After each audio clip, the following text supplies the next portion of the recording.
Paz do Senhor a todos, meus queridos e amados irmãos em Cristo. Quem vos saúda neste momento é o seu irmão em Cristo, pastor Davi Donizete da Costa, residente na cidade de Ribeirão Preto, estado de São Paulo. Finalmente nós chegamos ao final, do segundo trimestre da nossa escola bíblica dominical, que é a qual nós estamos estudando pela Betel Dominical, né? Nossa revista, a Betel Dominical, que nos traz aqui o título Neemias restaurando muros, reconstruindo vidas e renovando propósito. E hoje nós estamos aqui com a última lição, a lição número 13. Esta lição nos trata sobre os elementos fundamentais da vitória de Neemias. Nós vamos aprender aqui quais foram os elementos a qual levou Neemias a ter vitória. E este é o meu canal, é o canal Família, e eu convido você para assistir esta pré-aula até o final. E convido você para deixar o seu like abençoado aí. E se for possível, se você tiver interesse de se inscrever, eu convido você a se inscrever neste canal e nos ajudar a levar esta mensagem. Glória a Deus. Muito bem. Lição número 13 nos traz aqui um texto áureo que diz assim: E leu nela diante da praça que está diante da porta das águas, desde a alva até o meio-dia, perante homens e mulheres e entendidos, e os ouvidos de todo o povo estavam atentos ao livro da lei. Neemias capítulo 8, versículo 3 é o nosso texto-alvo. E a nossa verdade prática, ou a verdade aplicada, diz: a boa e poderosa mão do nosso Senhor Jesus Cristo continua estendida sobre os seus, para que vivam segundo a sua vontade, sejam vitoriosos. Louvado seja o nome de Jesus. Os objetivos da nossa lição primeiro, compreender a importância da oração incessante. Segundo, reconhecer o valor da fé. E terceiro, destacar a primazia da palavra de Deus. Aqui também nós temos um texto de referência que se encontra em Neemias capítulo 1, versículo 4, Neemias capítulo 2, versículo 20, e Neemias capítulo 8, versículo 3 e versículo 5. Glória a Deus. Como de costume, como eu tenho falado nos outros vídeos que eu tenho feito, eu costumo fazer uma pré-aula somente do tópico 1. Por quê? Porque o meu objetivo é incentivar todos os alunos que assistir este vídeo a estar na escola bíblica dominical, na igreja ou na congregação onde você congrega. Amém? Muito bem. Então eu deixo aqui somente uma pré-aula sobre a introdução e o tópico 1. E aqui eu quero falar sobre o esboço da lição, que é o esboço 1. A oração leva à conquista. O esboço 2. A primazia da palavra de Deus. E o terceiro, Neemias teve fé. E enfim, vem o quarto item, que é a finalização, que é onde nós chegamos à conclusão da nossa lição. Muito bem, meus queridos, quero pedir a atenção de vocês para esta pré-aula. A introdução diz: a vitória de Neemias sobre os desafios que se levantaram em seu caminho não foi fruto do acaso, mas da obediência aos princípios divinos, de seu esforço pessoal e da sua habilidade em gerenciar e incentivar as pessoas, envolvida na obra da reconstrução dos muros de Jerusalém. Aí nós observamos na introdução que ela já nos introduz, né, aos assuntos a ser estudado, falando sobre a vitória de Neemias sobre os desafios que a qual levou em seu caminho, que não foi fruto do acaso, mas foi fruto da obediência, foi fruto dos princípios divinos e foi fruto também do seu esforço pessoal e da sua habilidade de gerenciar, né, todas as pessoas que estavam envolvidas na obra da reconstrução do muro em Jerusalém. O tópico 1 fala sobre a oração leva à conquista. Muitas vezes nós desacreditamos na nossa própria oração. Muitas vezes nós pensamos, para que orar, né? Para que orar? Então, é a oração que nos leva à conquista. Por que a oração nos leva à conquista? Porque as nossas orações, nas nossas orações, nós entregamos toda a nossa angústia a Deus. É através da oração que nós entregamos as nossas angústias ao nosso Deus. E então, ao entregar as nossas angústias a Deus, a oração nos leva a conquistar aquilo que perante os nossos olhos, perante os nossos entendimentos, se torna impossível para nós reconquistar. Então, Neemias se destaca nessa passagem como um homem de oração, um homem de jejum, um homem que se empenhou para realizar a missão que Deus colocou nas suas mãos. Muitas vezes Deus coloca uma missão nas nossas mãos, mas se nós também não tivermos um empenho pessoal para realizar essa missão, nós não conseguimos realizar. É necessário nós, através da oração, nos desempenharmos para poder realizar a missão que Deus coloca sobre as nossas responsabilidades. Bom, vamos aqui para o ponto 1 do tópico 1. Aqui é onde fala 1.1, tá? A oração, ela aponta a saída. É através da oração que nós encontramos a saída. Por quê? Porque através da oração, a oração, ela acalma as nossas emoções, e a oração, então, além dela acalmar as nossas emoções, ela clareia o nosso entendimento. É através da oração que nós vamos ficar com o nosso estado emocional mais calmo, e o nosso entendimento, então, ele é clareado, né?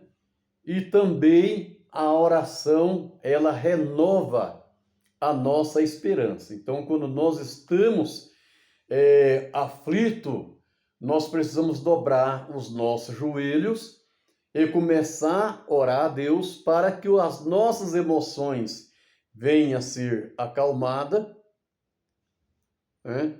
E nós possamos ali ter a nossa esperança renovada. E nós observamos aqui que, na ótica humana, Neemias estava diante de uma situação irreversível. Não tinha ajudadores, não tinha nenhuma influência política, não tinha dinheiro suficiente para a obra da restauração de Jerusalém. E nós observamos que todos esses obstáculos poderiam ter feito com que Neemias desistisse daquela missão. Mas Neemias propôs no seu coração orar e jejuar em favor desta obra. A Bíblia nos assegura que a oração do justo, ela pode muito em seus efeitos. E como que pode ser? A oração do justo pode muitos em seus efeitos. Porque a oração é através da oração, através da nossa oração, que a oração ela move o agir de Deus nas nossas vidas. Nós ora e através da oração ela move o agir de Deus. Através da oração ela transforma os nossos corações ou transforma o coração de quem está orando. É através da oração que isso tudo vem acontecer. Então, por isso que a oração de um justo pode muitos em seus efeitos, né? Glória a Deus. Muito bem. Observamos aqui que na memória de Neemias, conta-nos de sua experiência com a oração. Então, observamos aí que a oração, ela pode muito em seus efeitos, pois, no meu entender, a oração, ela é a chave do dia, mas ela é o ferrolho da noite. Então, observamos que a oração, ela aponta a saída, né? Quando nós encontramos aí preso num beco sem saída, sem termos uma solução, é necessário nós dobrar os nossos joelhos e buscar de Deus. Amém? Muito bem. No ponto 2, 2.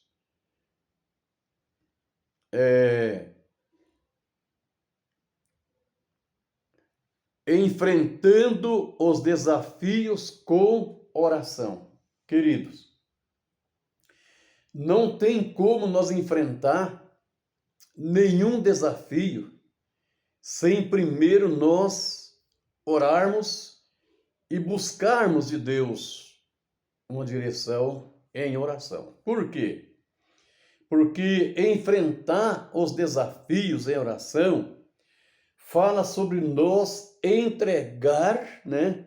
É um ato de nós entregar as nossas aflições, as nossas limitações, entregando ao nosso Deus todas as nossas limitações. Pois a palavra de Deus nos traz um exemplo de pessoas que superaram obstáculo, aparentemente obstáculo intransponíveis, né? Isso obstáculo que parecia impossível para ser resolvido através da oração. Nós observamos que muitas pessoas encontraram vitória. Quando nós recorrer ao Senhor em oração, por exemplo, vamos ao exemplo aqui de uma pessoa, Ana. Ana não podia ter filho, mas orou de todo o seu coração e viu o milagre acontecer. Observe só que a oração de Ana não foi aquela oração, né, de voz alta, clamando, gritando e às vezes até chorando na oração, que chamou a atenção do sacerdote. A oração de Ana que chamou a atenção do sacerdote foi uma oração de gesto, né? Porque ela movia somente com seus lábios e certamente com seus lábios ela pedia: dai-me um filho, Senhor, dai-me um filho, Senhor. E isso chamou a atenção de Eli, que até a teve por embriagada. Mas foi através da oração que o milagre aconteceu na vida de Ana, onde veio nascer, né, o Samuel. Observamos que através da oração,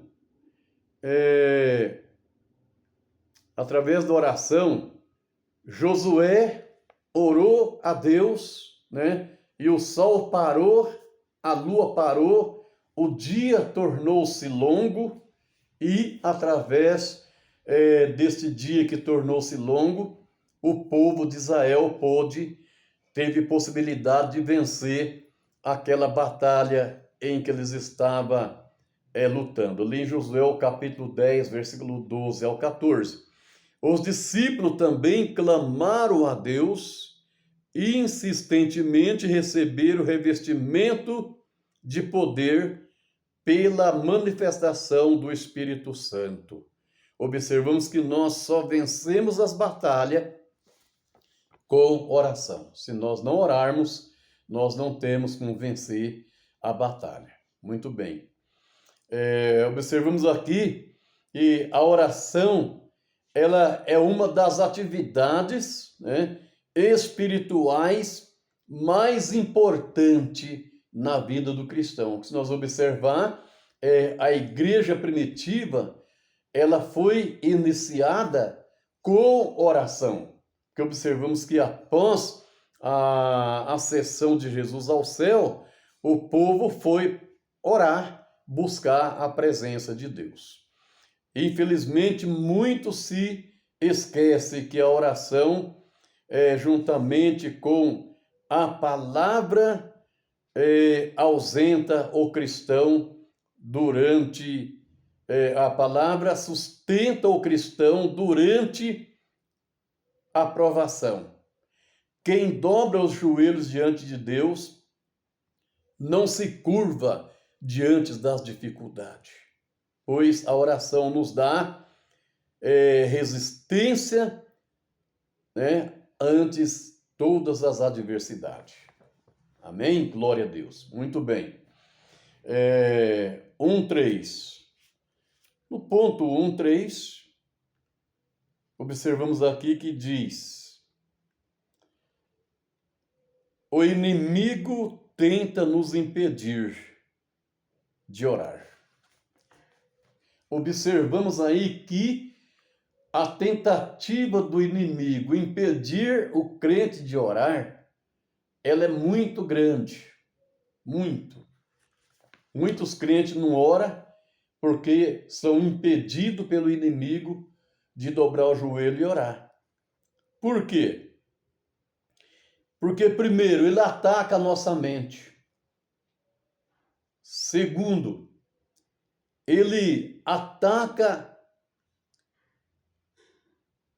a nossa rotina, colocando cansaço físico em nossa vida, colocando cansaço na nossa mente, e isso nos impede de orar. Então ele coloca cansaço no nosso corpo físico, coloca cansaço na nossa mente e coloca distração na nossa vida. E a distração, muitas vezes, ela nos impede de orar. Nós só possamos observar que nós estamos vivendo momentos de glória, né, para a nossa pátria, um momento em que o Brasil está disputando aí a Copa do Mundo, e isso é uma das distrações que pode nos impedir de orar, porque até mesmo os horários que está sendo apresentados os jogos são um horário que muitas vezes impede nós irmos para a igreja, impede nós dobrar os nossos joelhos, o jogo vai até tarde da noite quando termina, aí já o crente dobra o joelho, dá uma boa noite para Jesus e já deita para dormir. Então isso aí é uma distração que está impedindo. Não sou contra ninguém, se eu também assisto, né? Mas isso aí é uma das distrações, né? Aqui o inimigo das nossas almas não quer que nós tenhamos uma vida de oração.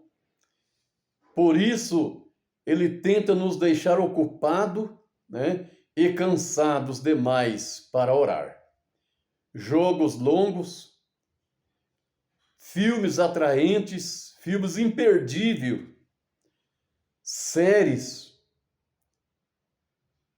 séries para maratonar, né? Redes sociais cheias de novidade, tudo isso são as atrações que nós temos hoje que nos impede de orar. Observamos aqui, meus queridos irmãos, que essa realidade, ela nos leva a refletir sobre a realidade do mundo espiritual, a batalha do reino das trevas contra a igreja do nosso Senhor e Salvador Jesus Cristo. Observamos aqui na Bíblia Sagrada um versículo bíblico, aqui na Bíblia Sagrada. Vamos ver se nós conseguimos ler aqui este versículo em Efésios, capítulo de número 6, né? Efésios, capítulo de número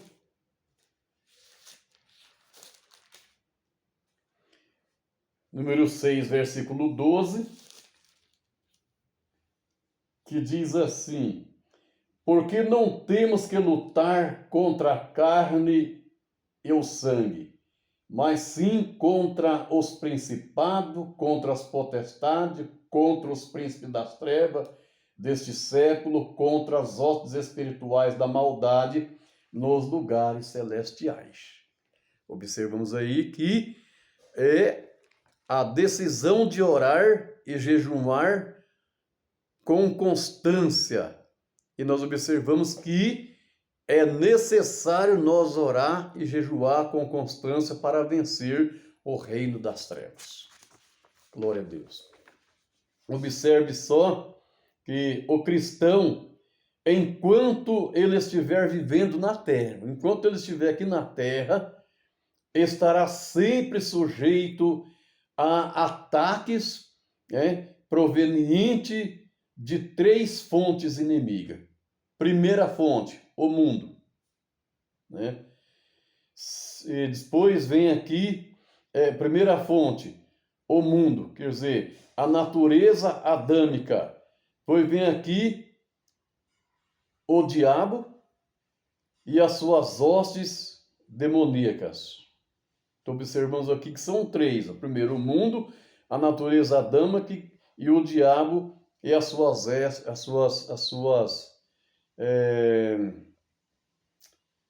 o mundo, o diabo e as suas hostes demoníacas. São essas fontes que muitas vezes nos impede de orar. São fontes inimigas. Amém? Que Deus abençoe a todos. E nesse tópico 1, eu ensinei que não há avivamento sem oração, e sem leitura, e sem meditação, e sem obediência à palavra de Deus.